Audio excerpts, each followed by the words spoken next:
Welcome students.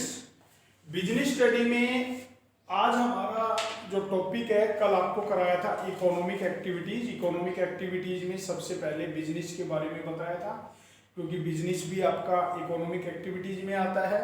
वो profit earn करने के पर्पज से किया जाता है। और जो प्रोफेशन है ये भी आपका इकोनॉमिक एक्टिविटीज में आता है, क्योंकि प्रोफेशन में एक व्यक्ति के द्वारा अपनी नॉलेज के थ्रू, अपनी स्किल के थ्रू जो भी सोसाइटी के मेंबर्स हैं उनको सेवाएं प्रोवाइड की जाती हैं और उन सेवाओं के बदले में उनसे फीस चार्ज की जाती है। तो जो प्रोफेशन है, प्रोफेशन क्या हुआ? प्रोफेशन जो है एक इकोनॉमिक एक्टिविटी है जो एक इंडिविजुअल के द्वारा कंडक्ट की जाती है। वह इंडिविजुअल अपनी स्पेशल नॉलेज के थ्रू, स्पेशल स्किल के थ्रू जो भी सोसाइटी के मेंबर्स हैं उनको सेवाएं प्रोवाइड कराता है और उन सेवाओं के बदले में उनसे फीस चार्ज करता है। तो ये प्रोफेशन में आता है। प्रोफेशन में इसकी फीचर्स के पॉइंट देखेंगे। सबसे पहला फीचर्स का पॉइंट आता है body of specialised knowledge and techniques. अब देखिए, प्रोफेशन वर्क के लिए हमें स्पेशलाइज नॉलेज की रिक्वायरमेंट होती है, टेक्निकल स्किल की रिक्वायरमेंट होती है। एक ऑर्डिनरी पर्सन जिसके पास कोई स्पेशल नॉलेज नहीं है, जिसके पास कोई स्किल नहीं है, वो प्रोफेशन वर्क को रन नहीं कर सकता है। प्रोफेशन को रन करने के लिए हमें स्पेशल नॉलेज और स्किल की रिक्वायरमेंट होती है। जैसे एक डॉक्टर बनने के लिए हमारे पास MBBS की डिग्री होनी चाहिए, MS की डिग्री होनी चाहिए। एक लॉयर के लिए LLB होना ज़रूरी है। एक CA के लिए चार्टर्ड अकाउंटेंट का जो कोर्स है उसका कंप्लीशन ज़रूरी है। तो ये क्या होता है, स्पेशल नॉलेज और स्किल की रिक्वायरमेंट होती है, तभी हम प्रोफेशन वर्क में आ सकते हैं। अदरवाइज एक साधारण पर्सन जो है, एक ऑर्डिनरी पर्सन जो है, वो प्रोफेशन में नहीं आ सकता है।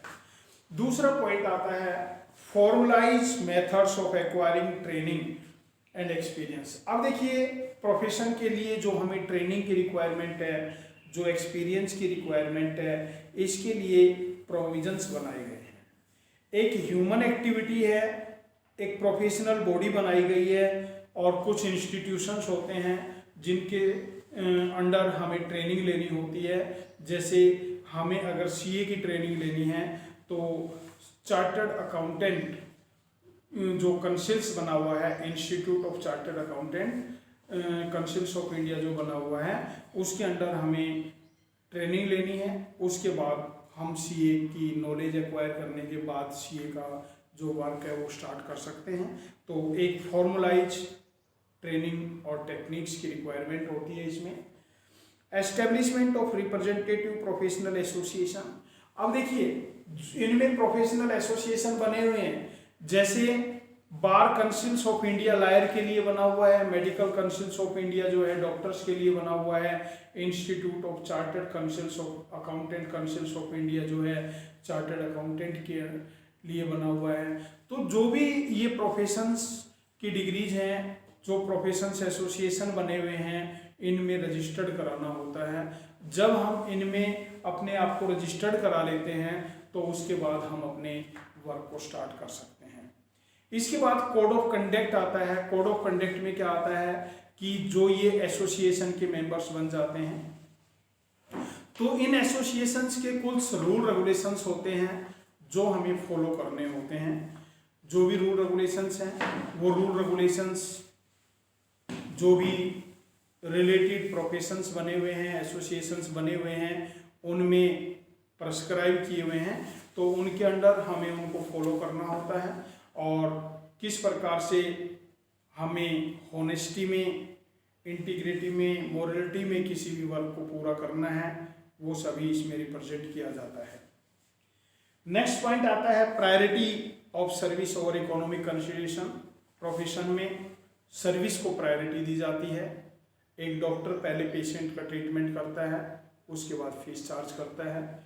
एक लॉयर जो है अपने क्लाइंट के लिए पहले जो भी उनकी प्रॉब्लम्स है उनका सॉल्यूशन करवाता है, उसके बाद उनसे फीस चार्ज करता है।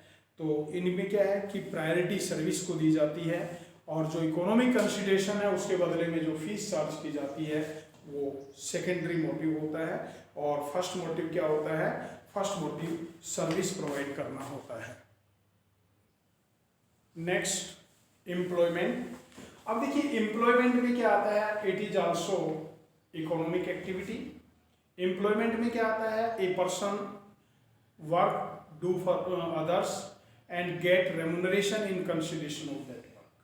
यानी एक व्यक्ति दूसरों के लिए काम करता है और उसके कंसिडरेशन में रेम्युनरेशन और सैलरी अचीव करता है, तो ये एम्प्लॉयमेंट में आता है। तो जो रेम्युनरेशन होता है वो सैलरी और वेजेस के रूप में होता है। जो एम्प्लॉयर होता है गवर्नमेंट हो सकती है, सेमी गवर्नमेंट हो सकती है, प्राइवेट इंस्टीट्यूशंस हो सकता है। और जो एम्प्लॉयमेंट की सिचुएशन होती है वो आपकी परमानेंट हो सकती है, टेम्परेरी हो सकती है, कैजुअल हो सकती है। ये कॉन्ट्रैक्ट पर बेस करता है कि जिस समय हम कोई भी एम्प्लॉयमेंट के कॉन्ट्रैक्ट में जाते हैं तो एम्प्लॉयर और एम्प्लॉइज के बीच क्या कॉन्ट्रैक्ट हुआ है उस पर डिपेंड करता है।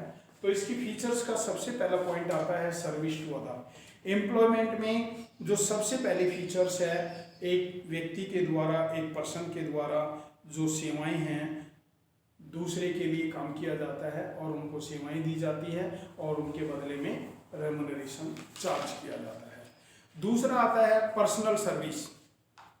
अब देखिए जो एक एम्प्लॉइज है उसको एक पर्सनली वर्क करना है, वो अपने वर्क को किसी दूसरे में रिप्लेस नहीं कर सकता कि मेरी जगह ये काम करेगा, नो। यानी उसको खुद पर्सनली अपना कोई भी वर्क है, सर्विसेज है, वो प्रोवाइड करनी है, तो पर्सनल सर्विसेज में आता है। एग्रीमेंट, एम्प्लॉयमेंट के समय एम्प्लॉयर और एम्प्लॉइज के बीच एक स्पेशल कॉन्ट्रैक्ट होता है, एक एग्रीमेंट होता है।